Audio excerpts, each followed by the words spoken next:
Hey everybody, Coach Dave here. This time we're going to be analyzing what happens when a team who plays a high defensive line gets counterattacked and when they break down and where they break down. So we're going to be watching the white team counterattacking and how the red team reacts, and then we'll dive in. So we'll just watch the whole episode a couple times and then we'll talk about it.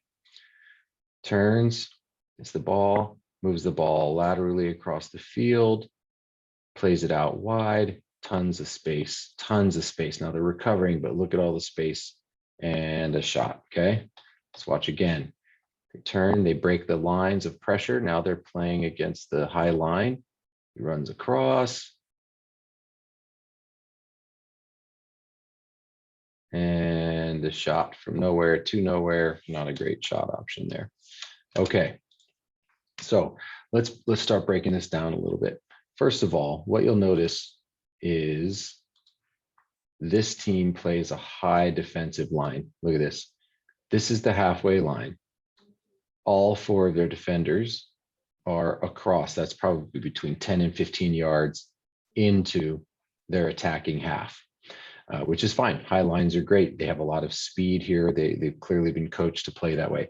What I like to see first off is this nice line. You see it? So this is good. Now, I don't know where the right back is. I can't see, he's not in the frame. But what I can see here is, unless this is the right back and they've all shifted over, again, I can't 100% tell. So let's assume this is the left back. He goes to pressure, opens up this space here. So all of these guys shift across this way. Okay, you see how this is about the middle of the field if we bisect it up and down. So their entire back line is in the left half of the field. That's fine. They're compressing the space, putting pressure on, no problem. Now, what I'm going to point out here right off the bat, one of the things that I work hard with my players on is this player right here, this left back, should not be pressuring this ball, okay? Because of what I said before, it opens this whole side behind him, the space behind him, and it requires his center backs to shift over. And they just don't need to do that so far up the field. And this is my own opinion. Others may coach differently, that's fine. But in my opinion, I would rather my left back retreat when they start to counter and force the left midfielder to come back and press the ball. This allows the back four to retain their shape, right? Get their nice good line and work as a unit, and it closes down this space on the side, which is something I like to do. So first off, I would not pressure this high up the field as a left back. As soon as they counter, you recover, get into your shape. Okay, so let's go to the next thing here. Okay, now, because the left back is up here, the left-sided center back has to press here, and that's okay too. He's closest to the ball, pressure. Okay, that's what we teach, pressure cover. Now, what you are going to notice is the covering is not great, right? This is happening really quick, so it's easy to pick it apart because when it stopped, and I understand that, but his spacing isn't good.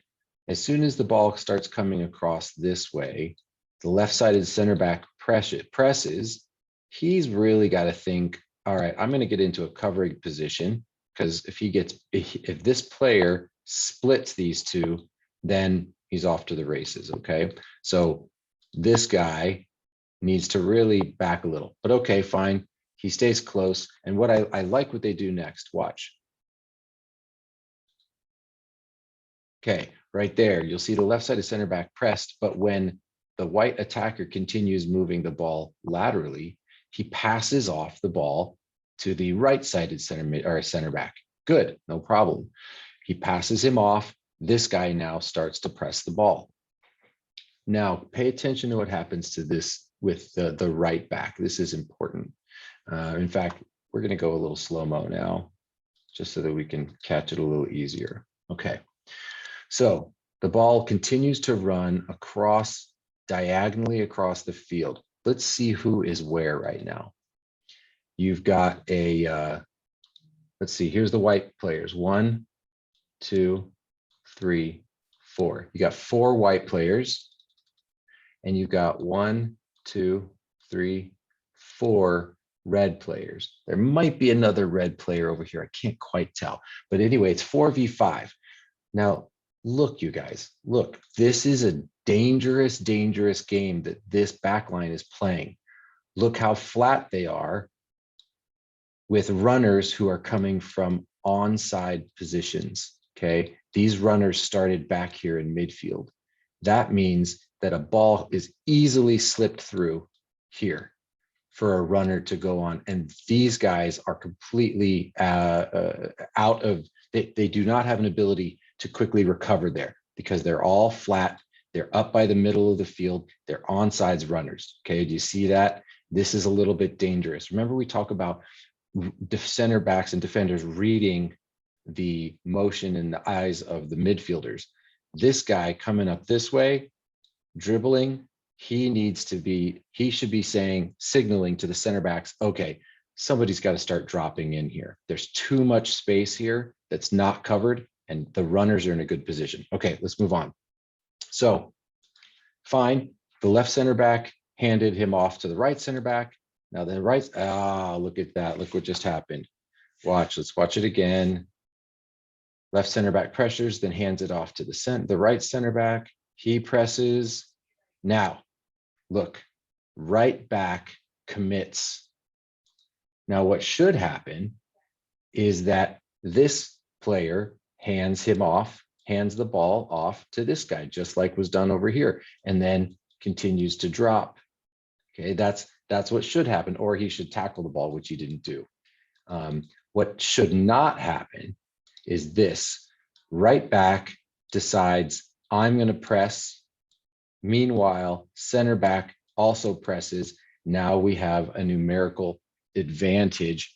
If they don't win the tackle, we've now released this player into this space, okay? That's the danger zone. Watch what happens. The right back attacks or pressures the ball together with the center back and doesn't win the ball. By the way, he turns his back on the tackle. Not good. We've covered that before. Don't turn your back on the tackle.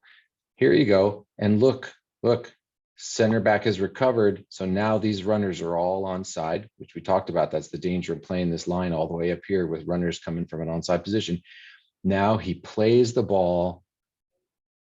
Okay, this is a really good pass and a really good run. Why? Well, you tell me, where's the space? Look at this space. Look, it's right here. It's begging for a ball to be passed in. He plays the ball. Now, everybody's out of position. I'm not sure what position he is. He might be a right midfielder or maybe a holding center mid. But here's your right back. Here's another center back. And they're all behind the ball, right? The ball's going this way. Now they've got to run. They've got to run. Okay. So let's see what happens now. Ball is played. Now there's good recovery. Let's look at the recovery. All right. These guys are hustling back. However, what do you see? What do you notice? Oh, look at this. These two white players are saying, I'm getting in this box because this guy is wide open. These four defenders are all looking here. 4 defenders. Can you imagine 4 players chasing down 1 player? Not a good thing. It opens up space. 1 player, 2 player. They're not checking behind them. Okay. So now they are hustling, which is good, but it opens up space. Watch what develops.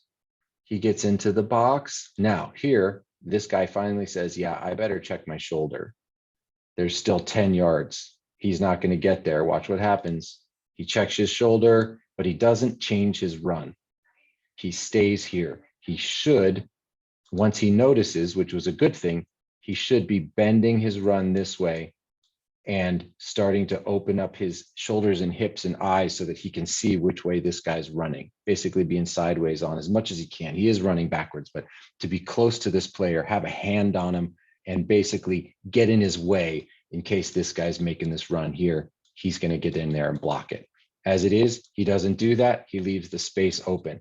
Now, luckily for this group of 4 defenders, which have basically broken down in their shape and are just running like crazy to get back, Luckily for them, this guy does the shoot from no angle thing. What should he have done? We all know it's a touch into the box, across to the far post. Thank you very much. Ideally, it's on the ground, a diagonal ball on the ground. He runs onto, taps it into the far corner. That's what should have happened. So this group of defenders got off easy because this guy made the wrong decision at the end.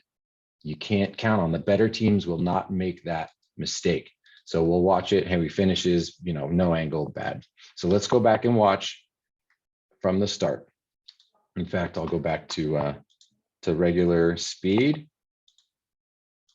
Watch it develop, watch the line and everything. Okay, here we go. Left back steps when he shouldn't.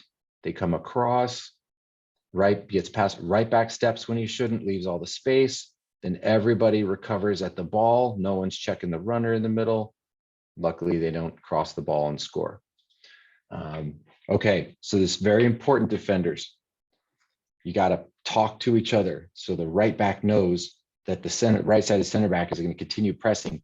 And he's going to say, I'm dropping. Or he's saying, leave him, you drop, some kind of communication so they know who's going for the ball. Second, as you're recovering, you've got to look over your shoulders, left and right. You got to see the runners and you got to get a body on them, touch them, knock them a little bit, make them not have an easy run straight to the far post for a tap in. Okay. All right.